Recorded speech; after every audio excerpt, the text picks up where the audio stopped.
Hey guys, Tech with the video for you guys. In today's video, we're going to show you how to send a message with the Echo special effect on your iPhone to your friends and family on the latest iOS version. So let's get started. First thing is go ahead and open up your messages. And once you open up your messages, find your contact that you like to send a message with the Echo effect. And after that, go ahead and type up your message, or if you like, you can also select a photo, video, or even an emoji as well. Doesn't matter what it is. Let's go with the emoji, for example.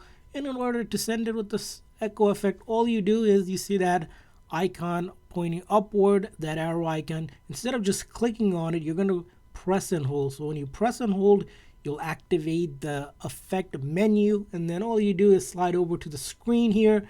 And the first screen one here is the one that's going to send with echo, and it gives you a preview how that's going to look. And once you're ready to send, just click on that arrow upward, and as you can see here, that's the echo effect that was sent to the person.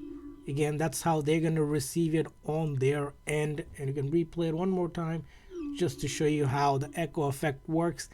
And exactly same thing will work for text as well. The main thing here is just pressing and holding until you get this menu, and then you just press the arrow up and it will send it to them just like that. And again, you can do it for GIFs, photos, any of these stickers as well. So that's how you send it. I hope this video was helpful, and for more tips and tricks for your iPhone, make sure to hit that like and subscribe button. Thanks for watching, guys.